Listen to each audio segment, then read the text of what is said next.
नमस्कार दोस्तों, आप देख रहे हैं सच की खबर चक्रम टाइम न्यूज। हमारे साथ ऐसी शख्सियत मौजूद है जिन्होंने सारा बचपन अपना किसानों के उसमें गुजारा, क्योंकि किसान भाई हैं और किसान ही उनके मम्मी पापा फादर फैमिली में जो भी थे वो आज तक उन्होंने अपना जीवन पूरा व्यतीत किया है। और साथ में उनका नाम है भीमराव उर्फ संजय सर।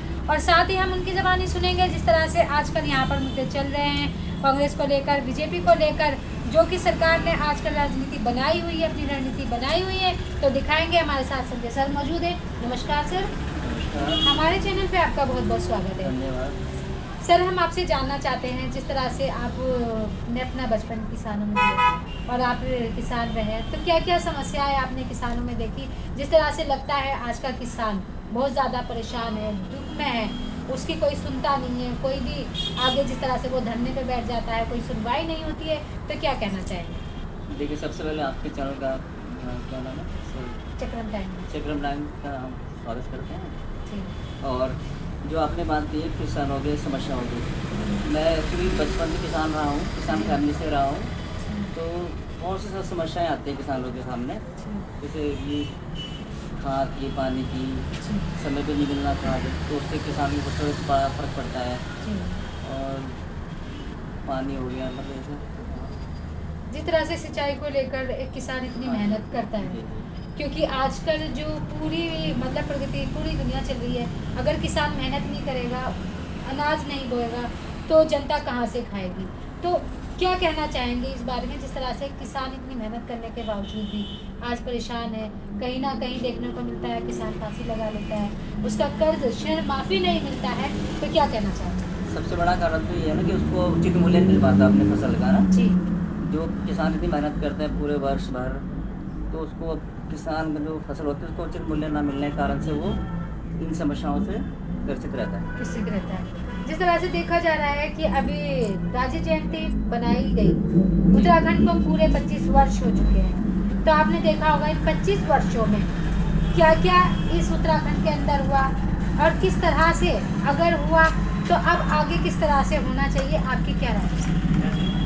देखो, उत्तराखंड बने 25 वर्ष पूरे हो गए, लेकिन हमको नहीं लगता कि यहाँ पे कोई खास डेवलपमेंट हुआ है। खास डेवलपमेंट हुआ कुछ नहीं हुआ। यहाँ पे केवल सरकार आई और अपना काम किया और बस जनता के लिए यहाँ पे कुछ भी बेनिफिट मेरे को तो लगता नहीं किया। और बल्कि हमारे देहरादून पहले बहुत अच्छा था, जब से उत्तराखंड बना, राजधानी बनी, और बद से बदतर हो गया। बहुत बद से बदतर हो गया, यानी आपका कहना है जब से उत्तराखंड बना है और ज़्यादा उत्तराखंड बद से बदतर हो गया है, यानी कि यहाँ पर जो राजधानी बनी है वो उससे आप सहमत हैं? ओके, तो सर क्या जिस मुद्दे के लिए उत्तराखंड बनाया गया था, मेन हमारी समस्या थी पहाड़ों की, ताकि वहाँ से पलायन ना हो, वहाँ के लोगों को रोजगार मिले वहीं पर। लेकिन आज जस का तस उत्तराखंड हमारा है। आप जाकर देखो पहाड़ों में, वहाँ पे ना तो कोई रोजगार है, ना सड़कें हैं, ना सुविधाएं। अब अभी भी वो युवा शहरों में आ रहे हैं बेचारे, रोजगार के लिए परेशान हो रहे हैं। तो इसका कोई लाभ तो मेरे को लगता नहीं हुआ है। सर, जिस तरह से आजकल देखा जा रहा है कि ऑनलाइन सरकार ने ऑनलाइन के ऊपर बहुत ज़्यादा वो कर दिया कि हर जगह ऑनलाइन ऑनलाइन ऑनलाइन है, कि बंदा अगर जाएगा तो कैसे जाएगा? और ऑनलाइन के लिए आपको पता ही है, क्योंकि बैंक जाना पड़ता है, जो खाते में पैसे आते हैं थोड़ी मोटी चीज़ों के लिए ऑनलाइन करना ठीक है, लेकिन आपकी क्या राय है कि ये ऑनलाइन सही है या गलत है? होना चाहिए था या नहीं होना चाहिए था? सर नहीं, ऑनलाइन तो मेरे हिसाब से होना नहीं चाहिए था। ऑनलाइन जो चल गया ना पूरा ये जो ऑनलाइन सिस्टम प्रणाली शुरू कर दी सरकार ने, ये मतलब आम जनता के लिए तो बिल्कुल हित में नहीं है।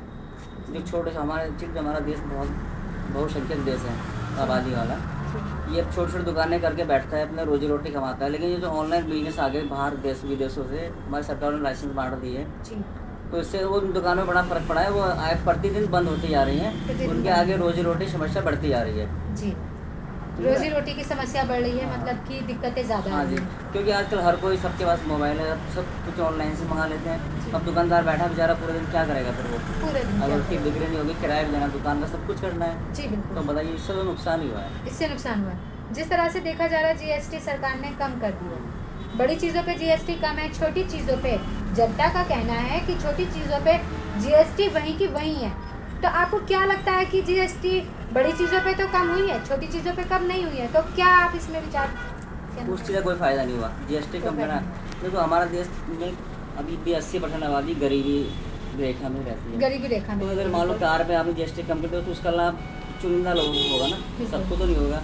और जो बाकी छोटे सामानों में जीएसटी कम करी, आपने बने हुए सामान में कम कर दी, लेकिन जो उसका रॉ मटेरियल है उस पर बढ़ा दी। जी। तो जिसका 10 रहा उससे कोई फायदा लाभ जनता को हुआ नहीं। हुआ नहीं। आपने देखा होगा, आप एक युवा है, जी। आजकल का युवा परेशान है, रोजगार को लेकर परेशान है, अपने घर परिवार को चलाने में उसे दिक्कत आ रही है, क्योंकि रोजगार, बहुत से लोग कहते हैं रोजगार है, क्योंकि कोई भी आम इंसान कोई भी काम कर सकता है, लेकिन आपका क्या कहना है कि रोजगार के लिए युवाओं को क्या करना चाहिए, या रोजगार है या नहीं? ये रोजगार सब खत्म कर दिया है सरकार।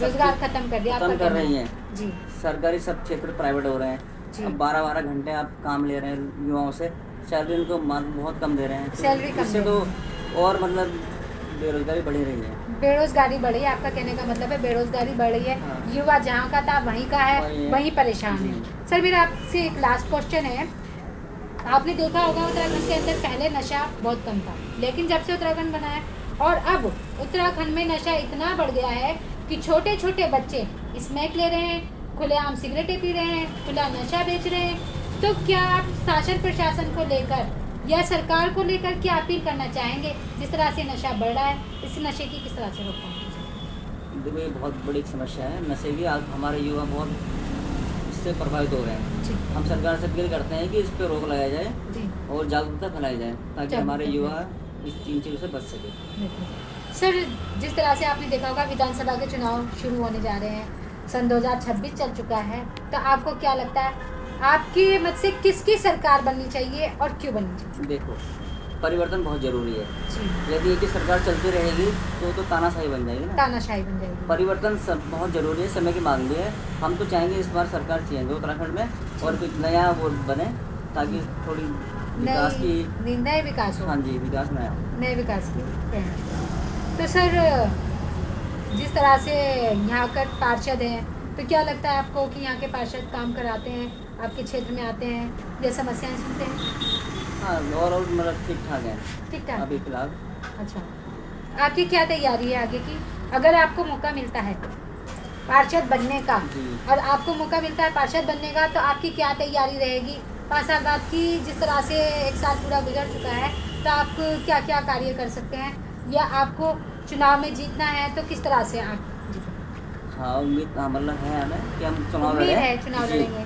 लेकिन ये लगभग 20-25 वर्षों से सीट ओबीसी चली आ रही है। मतलब 20-25 वर्षों से सीट ओबीसी है। हाँ। तो आप सरकार से क्या अपील हम करेंगे? चाहते हैं कि इस सीट को रोटेशन किया जाए, रोटेशन इसको किया जाए। एससी में या फिर जनरल में किया जाए, जनरल ताकि में हमें भी सबको मौका मिले सबको मौका और हमें मिले। भी इस क्षेत्र के विकास के लिए कुछ करने का मौका मिले। Very good. तो दोस्तों जिस तरह से आपने देखा संजय सर और प्रद्युम्न सर हमारे साथ मौजूद है।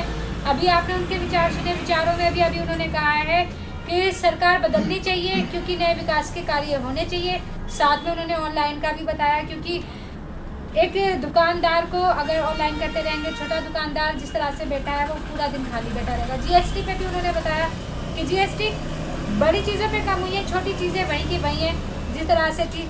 और साथ में उन्होंने बताया कि अगर उन्हें पार्षद का मौका मिलेगा लड़ने का चुनाव के लिए, तो वो पार्षद का चुनाव भी लड़ेंगे। लेकिन जिस तरह से भी उन्होंने कहा कि सीट ओबीसी चली आ रही है 20-25 वर्षों से, जी इसको रोटेशन हो रहा है। इसको रोटेशन होना चाहिए। तो मैं भी सरकार से अपील करूंगी कि अब की बार सीट को रोटेशन किया जाए, चेंज किया जाए, ताकि नए लोगों को भी इस चीज़ का मौका मिले और वो आगे अपने मुद्दे उठा सके, विकास के कार्य कर सके। तो मैं संजय सर का धन्यवाद करूंगी, उन्होंने हमें अपना कीमती वक्त दिया।